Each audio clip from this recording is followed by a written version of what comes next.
Hello friends, welcome back to our channel Learn and Grow. ఈరోజు మన topic ఏంటంటే TS ICET counselling dates అయితే వచ్చేసాయి. కౌన్సిలింగ్ ఏ విధంగా చేసుకోవాలి, సర్టిఫికెట్స్ ఏమేం కావాలి, ఎన్నిసార్లు కౌన్సిలింగ్ అనేది జరుగుతుంది అనేది మనం ఈ వీడియోలో పూర్తిగా తెలుసుకుందాం. మీరు ఇంకా మన ఛానల్ని సబ్స్క్రైబ్ చేసుకున్నట్లయితే వెంటనే సబ్స్క్రైబ్ చేసుకోండి. మీరు సబ్స్క్రైబ్ చేసుకుంటే మనకు మన ఛానల్కి కొంచెం సపోర్టివ్గా ఉంటుంది. మన వీడియోని మీ ఫ్రెండ్స్‌కి అయితే షేర్ చేయండి. లేట్ చేయకుండా టాపిక్‌లోకి అయితే వెళ్ళిపోదాం. టీఎస్ ఐసెట్ 2024 కౌన్సెలింగ్ అనేది సెప్టెంబర్ 1 నుంచి సెప్టెంబర్ 17థ్ వరకు ఫస్ట్ ఫేజ్ అయితే ఉంటుంది. సెకండ్ ఫేజ్ అనేది సెప్టెంబర్ 20 నుంచి సెప్టెంబర్ 28థ్ వరకు అయితే ఉంటుంది.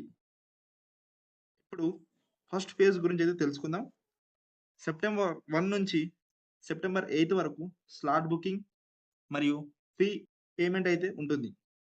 సెప్టెంబర్ 3 నుంచి సెప్టెంబర్ 9 వరకు స్లాట్ బుకింగ్ చేసుకున్న స్టూడెంట్స్‌కి సర్టిఫికేట్స్ అయితే వెరిఫికేషన్ అయితే జరుగుతుంది. ఈ సర్టిఫికేట్స్ మనకి ఏమేం కావాలో ఆల్రెడీ ఒక వీడియో అయితే ఉంది. మళ్ళీ ఈ వీడియో లాస్ట్‌లో మనం దాని గురించి అయితే తెలుసుకుందాం. సెప్టెంబర్ 4 నుంచి సెప్టెంబర్ 11 వరకు ఫస్ట్ ఫేజ్ వారికి సర్టిఫికేట్స్ వెరిఫై ఎవరెవరికైతే అయ్యాయో వారికి వెబ్ ఆప్షన్స్ అయితే పెట్టడానికి వీలుంటుంది. వెబ్ ఆప్షన్స్ నమోదు చేసుకున్న ప్రతి ఒక్కరికి సెప్టెంబర్ 14 నుంచి సీట్స్ అనేవి కాలేజ్‌లో అలాట్ చేస్తారు. సెప్టెంబర్ 14 నుంచి సెప్టెంబర్ 17 వరకు ట్యూషన్ ఫీ చెల్లించి ఆన్‌లైన్ వెబ్‌సైట్‌లో సెల్ఫ్ రిపోర్టింగ్ అయితే చేసుకోవాల్సి ఉంటుంది. ఆ తర్వాత కాలేజ్‌లో కూడా సెల్ఫ్ రిపోర్టింగ్ అయితే చేసుకోవాల్సి ఉంటుంది. ఒకవేళ మీకు ఫస్ట్ ఫేజ్‌లో సీట్ రాకపోయినా, కౌన్సెలింగ్‌కి డాక్యుమెంట్స్ లేకపోయినా, సెకండ్ ఫేజ్ అయితే ఇంకొక ఛాన్స్ అయితే ఇస్తుంది. సెకండ్ ఫేజ్ అనేది 20 నుంచి 28 వరకు సెప్టెంబర్ 20 నుంచి 28 వరకైతే కౌన్సెలింగ్ అనేది ఉంటుంది.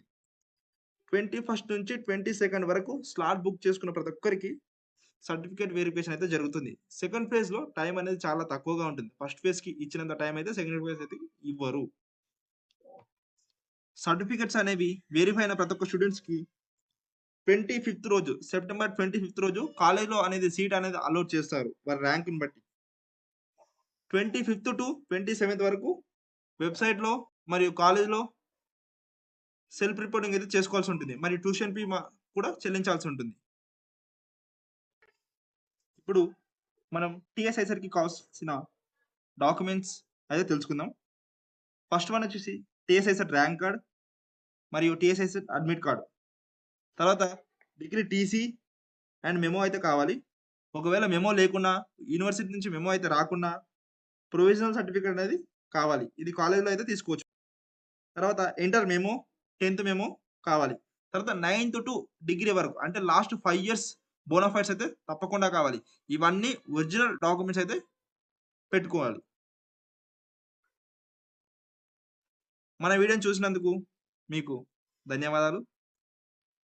మీరు ఈ వీడియోని లైక్ చేసి, షేర్ చేయండి. మన ఛానెల్‌ని తప్పకుండా సబ్స్క్రైబ్ అయితే చేసుకోండి.